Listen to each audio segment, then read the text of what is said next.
Good morning students. आज हम हिंदी का लेसन तंतारा वामिरो कथा का सार पढ़ेंगे।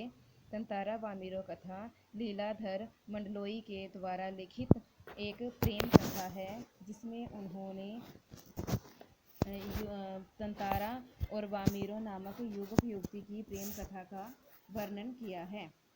प्रस्तुत पाठ तंतारा वामिरो कथा अंडमान निकोबार द्वीप समूह के एक छोटे से द्वीप की लोक कथा पर आधारित है।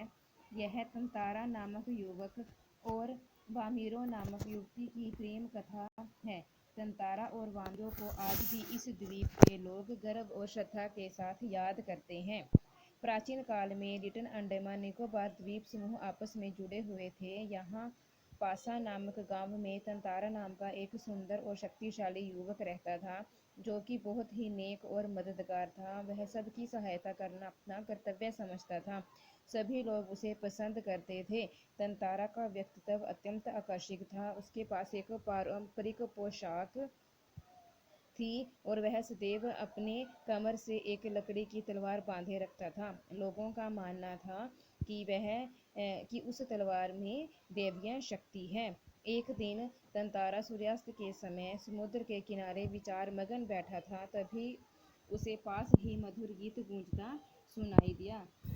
वह गीत के मधुर स्वरों में डूब गया। जैसे ही उसकी तंद्रा टूटी, तंद्रा मतलब एकाग्रता टूटी, वह उस गीत को गाने वाले को देखने के लिए व्याकुल हो उठा। अतः उसकी नज़र एक युवती पर पड़ी, जो उस श्रृंगार गीत को गा रही थी। तंतारा उस युवती के सौंदर्य को देखकर उसमें डूब गया और अपनी सुध-बुध को खो बैठा और उसको बार बार गीत पूरा करने के लिए आग्रह करने लगा। युवती ने उससे उसका परिचय पूछा, किंतु तंतारा बिल्कुल भी विचलित न हुआ।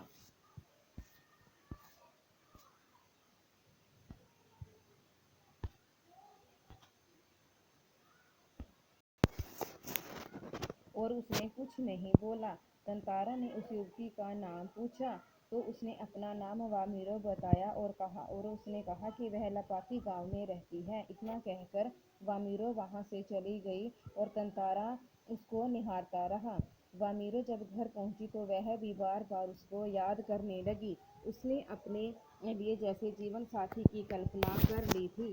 तंतारा वैसा ही था जैसा वह जीवन साथी चाहती थी, लेकिन उनके गांव में एक पुरानी रीत थी कि दूसरे गांव के युवक के साथ कोई भी वैवाहिक संबंध नहीं हो सकता था। अतः उसने तंतारा को भुला देना ही उचित समझा, किंतु तंतारा की छवि बार बार उसके सामने नाचती रही। उधर सायंकाल के समय तंतारा भी वामिरो की प्रतीक्षा करने लगा।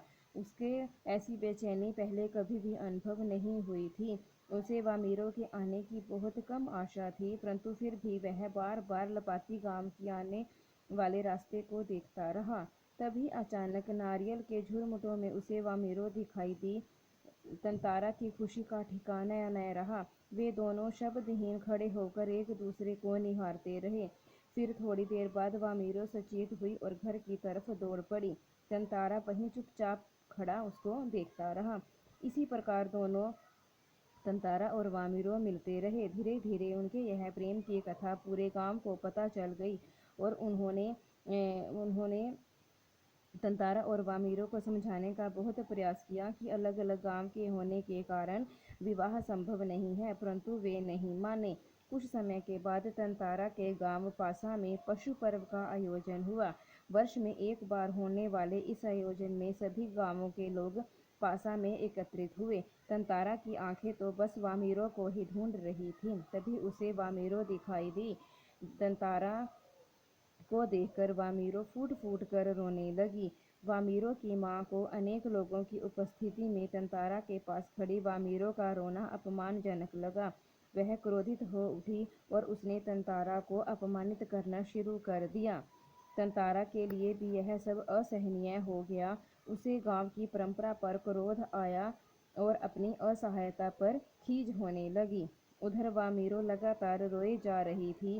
तंतारा का क्रोध बढ़ता गया। उसने अपनी हाथ तलवार पर गया और उसने तलवार निकाल ली अपने क्रोध को शांत करने के लिए उसने तलवार को धरती पर घोंप दिया और पूरी ताकत से अपनी तरफ खींचते खींचते दूर तक चला गया। चारों ओर सन्नाटा छा गया। लोगों ने देखा कि तलवार की जहां जहां लकीर खींची थी वहां से धरती फटने लगी। तंतारा क्रोध में द्वीप के अंतिम सिरे तक धरती को काटता चला गया।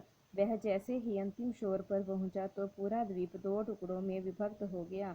दुर्भाग्य से तंतारा और वामीरो भी अलग अलग हिस्से में रह गए।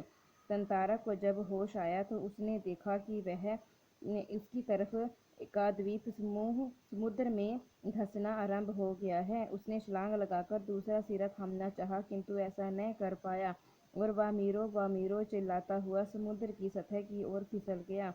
उधर वामीरो भी तंतारा तंतारा पुकार रही थी। अतः तंतारा लहूलुहान होकर गिर पड़ा और पानी में बह गया। वामीरो उसके गम में पागल हो गई। उसने खाना पीना छोड़ दिया और तंतारा को खोजती घंटों उसी जगह पर बैठी रहती। कुछ समय पश्चात वामीरो भी अचानक कहीं चली गई। लोगों ने उसे ढूंढने का प्रयास किया किंतु उसका कहीं पता नहीं चला। लेखक कहता है कि तंतारा और वामीरो की यह प्रेम कथा अंडमान निकोबार के प्रत्येक घर में सुनाई जाती है। निकोबारियों का विचार है कि तंतारा की तलवार से कार निकोबार का जो दूसरा टुकड़ा हुआ वह लिटिल अंडमान ही है। तंतारा और वामीरो की त्याग में मृत्यु के बाद एक सुखद परिवर्तन यह आया कि निकोबार के लोग दूसरे गांवों में भी वैवाहिक संबंध बनाने लगे।